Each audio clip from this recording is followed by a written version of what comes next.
se vê necessitando de entrar dentro do sistema de saúde. E muitas vezes, quando a situação de saúde dele já é por demais complicada, já se agravou. Né? Então, eu insisto muito que esse problema da comunicação dentro do Sistema Único de Saúde precisa ser trabalhado rapidamente. A gente precisa falar melhor com o cidadão, a gente precisa falar melhor entre, né, gestores, com o judiciário, etc., para poder fazer com que as coisas funcionem melhor. Francisco, quais são os passos seguintes para o aperfeiçoamento do sistema de saúde aqui em Minas?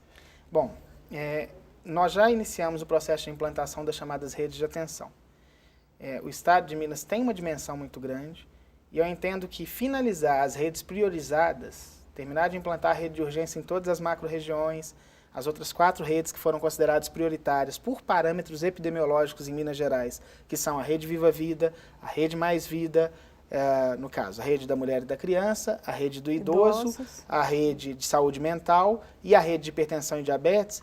Ter essas redes implantadas, com os pontos de atenção identificados, com esse fluxo sendo aprimorado, vai melhorar muito. E na medida que a gestão, né, melhora a atenção à saúde, que a assistência funciona de uma forma mais regular, a tendência é a gente conseguir reduzir, né, as demandas judiciais, porque as pessoas passam a ter mais acesso. Né? Além desse passo, que é um passo da gestão, aqueles outros que eu citei, então só pontuando de novo para a gente relembrar, acho que os gestores têm que enxergar nos processos de judicialização uma ferramenta para retroalimentar a gestão e identificar o que pode ser incorporado mais rapidamente das tecnologias passíveis de incorporação, eu sempre cito isso. Né? A comunicação tem que melhorar, né? A maioria dos cidadãos não sabem o que é o SUS, não sabem como usar o SUS, então a gente precisa trabalhar melhor esse processo. E por último, né, aproveitando o momento até para louvar a iniciativa, espaços como esse, onde a gente faz esse debate de forma franca, o gestor tenta se aproximar do judiciário, dos atores que tomam a definição, né, no que tange a judicialização, são fundamentais, porque aí todos começam a enxergar um pouco as suas dificuldades, as suas angústias e começam a construir uma solução que nunca vai vir de um lado só. Ela sempre vai ser construída coletivamente. A gente está chegando ao final da aula, eu queria que vocês fizessem as considerações finais. Eu acredito em 2 pontos que precisam ser destacados. O primeiro ponto é que nós estamos em um momento da evolução da história da administração pública e da prestação do serviço de saúde, que exige que a gente compreenda quais são as medidas cabíveis nesse momento. E a gente só vai compreender isso se a gente entender de onde a gente veio. A gente veio de uma Constituição que, na redação originária, em 1988, estabeleceu que a saúde é direito de todos, dever do Estado, mediante políticas públicas que precisam atender determinados princípios. Então, nós precisamos pensar uma política pública de saúde executada sob a responsabilidade do Estado para que o cidadão tenha acesso a ela. Com essa promessa feita, a gente tem que entender que o cidadão acreditou. O cidadão falou assim, agora eu tenho direito à saúde. E quando o cidadão vê frustrada alguma expectativa sua, imediatamente ele recorre a quem ele entende que de forma mais célere e mais rápida pode satisfazer a sua demanda. Então ele vai ao Poder Judiciário.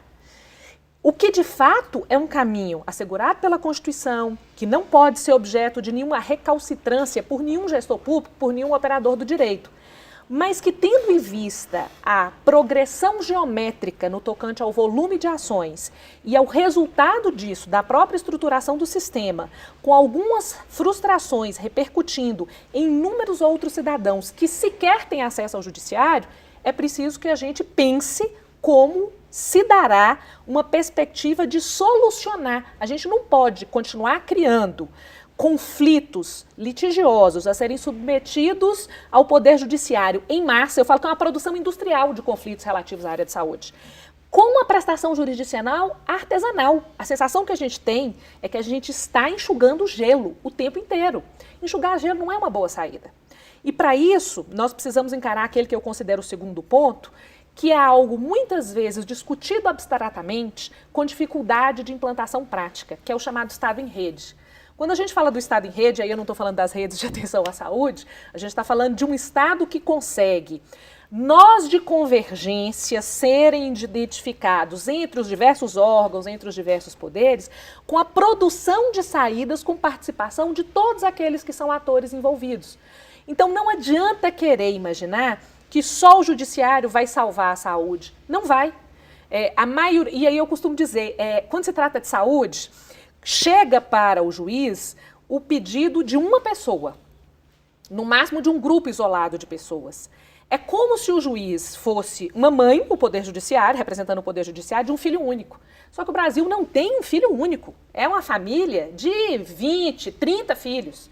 E se alguém vira para mim e fala assim, olha, eu não quero fazer transplante de medula, não, eu quero fazer essa medicação que é meramente paliativa e que custa 800 mil.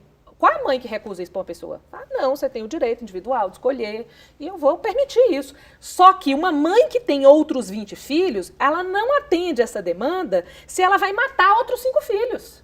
Então, é um pouco a escolha de Sofia e veja, com esse raciocínio, em nenhum momento se intenciona cobrir erros de gestão administrativa, erros de planejamento, todos precisam ser imediatamente combatidos. Eu não estou falando da gente permitir que se gaste 200 milhões com publicidade e faltar de pirona no posto de saúde.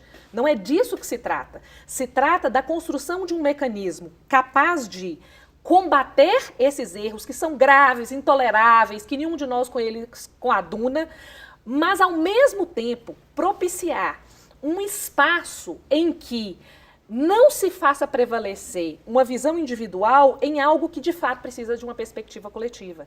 E para isso é preciso que haja integração. É preciso que haja um espaço, como Minas Gerais agora planeja para o ano de 2014, chamado Núcleo de Atendimento à Judicialização, que é algo que surgiu com identificação ainda em 2011 pelo então chefe do Núcleo de Direito Sanitário da Procuradoria de Obrigações, que afirmou, olha, com a progressão geométrica de ações que a gente tem, com a sucumbência que em média é de 85%, com as multas aplicadas pelo descumprimento de ação judicial, que significa que cada ação implica no mínimo, até conseguir cumprir a decisão, 10 mil de prejuízo. Programando isso do ponto de vista de gasto, nós vamos ter um prejuízo ano de 40 milhões de reais no estado de Minas Gerais. Nós precisamos pensar uma coisa alternativa para isso. Hoje nós já chegamos a 22 mil ações, a um custo total de 128 milhões de reais gastos para atender exclusivamente as demandas da judicialização e não se pode ignorar a repercussão disso em qualquer orçamento, ainda mais num orçamento como é o orçamento da saúde. E a gente precisa de alguma normatização que separe. A gente, nessas 22 mil ações, são pedidos mais de 2 mil itens. Se de um lado não tem nenhuma dúvida que não pode faltar insulina na relação de medicamentos, a mim soa estranho pedido de salgado, de chantilly, de depilação a laser, de períodos de internação em spa. Nós temos que ter procedimentos, ainda na esfera administrativa, para separar o joio do trigo, para não deixar refém alguém que necessite de uma medicação essencial à sua sobrevivência, em razão da judicialização, muitas vezes, de alguém que não dela necessita, numa perspectiva ampla do sistema, em relação a algo que de fato não é essencial. Então, nós precisamos entender que um núcleo de atendimento à judicialização, como esfera colegiada, que seria capaz, uma vez bem estruturada, de reduzir a litigiosidade, deixar o judiciário com o papel nobre que lhe cabe. E que, sem dúvida, é o que ele deseja, que é solucionar os grandes litígios que, de fato, sempre haverão em virtude da impossibilidade de você solucionar tudo num sistema abstrato. Mas tirar o grosso que pode ser solucionado. E como o doutor Francisco falou, usar esse espaço administrativo como espaço de reformulação de política pública. Não é só dar o que a pessoa pede, não dar o que a pessoa, de fato, não tem direito. É tomar aquilo como indicador de planejamento. Então, você sacrifica menos o cidadão, você gasta menos o dinheiro da sociedade, porque o custo orçamentário é menor, você não tem atuação do judiciário, você não tem atuação da defensoria, você não tem atuação da procuradoria, você não tem atuação do Ministério Público, você não tem multa que sabe Deus a finalidade institucional para que, de fato, se aplique, uma vez que é o dinheiro do povo que está pagando pelo atraso na prestação de um serviço ou de um fornecimento de medicamento que o povo precisa. Então, é algo meio sem sentido, é uma forma de pressão da administração, mas é meio sem sentido. Você acaba com isso tudo e você consegue maior celeridade, maior eficácia, maior rapidez. Para isso é preciso que tenhamos pessoal bem estruturado, uma infraestrutura simples, mas procedimentalmente organizada e que haja, de fato, o que a gente percebe nesse setor, a boa-fé de quem está nele envolvido para conseguir atender a demanda principal da sociedade, que é de melhoria e aperfeiçoamento do sistema. Francisco. Bom, acho que o primeiro ponto tem muito a ver com o que a doutora Raquel acabou de falar, no sentido de interpretar hoje esses processos judiciais como conflitos e lembrar das possibilidades de solução que existem antes de chegar nesse nível, né? E fica uma reflexão importante para a gestão, que pode ser realmente proativa nisso, mas para todos os operadores do direito que precisam interpretar esse processo como um todo, como um processo onde eu creio, doutora Raquel, que ninguém de sã consciência recusa nada, né? E gostei muito da analogia da mãe, né? A um filho, né?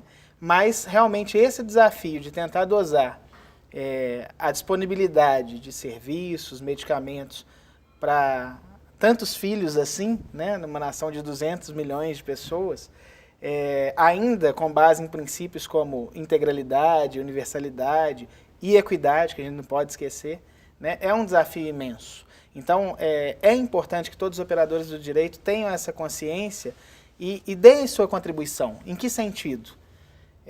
No sentido de estar disposto a esse conjunto de reflexões que nós estamos fazendo aqui e tentar incorporar essas reflexões em sua prática no dia a dia. Tentar melhorar a capacidade de diálogo e comunicação, e eu insisto, esse ponto da comunicação ele é fundamental, né? Realmente, o processo judicial em si, ele é muito mais oneroso para o sistema e o prejuízo para o cidadão, na prática, é muito maior, né? É imenso. Então, a gente precisa construir essas soluções em instâncias mais ágeis e que enxerguem de maneira positiva a solução dos problemas dos cidadãos. Gente, muito obrigada pela participação de vocês na nossa aula. Obrigada a você.